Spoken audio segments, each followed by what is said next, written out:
say a little guy wasn't wearing a helmet when the scooter he was on with his dad slammed into the back of a car, sending the boy flying. That heartbreaking scene is where we began this Monday afternoon.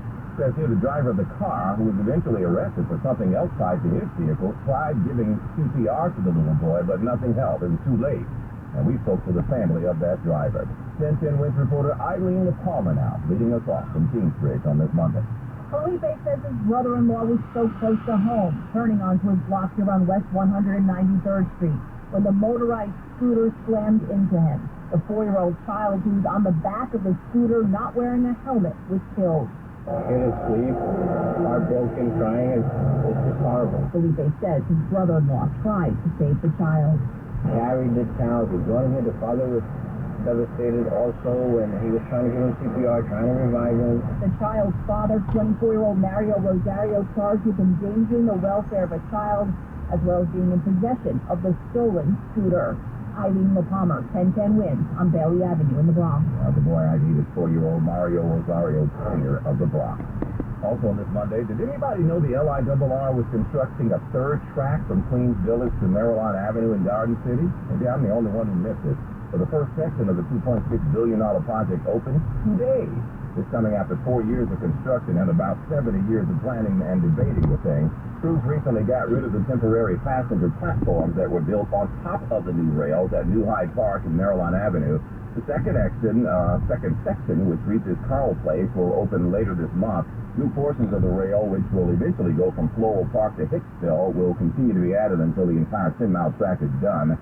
The MTA says the third track will allow them to run more trains, including in the opposite direction during rush, and to serve reverse commuters working on Long Island. It will also help the system to recover from unexpected service hiccups.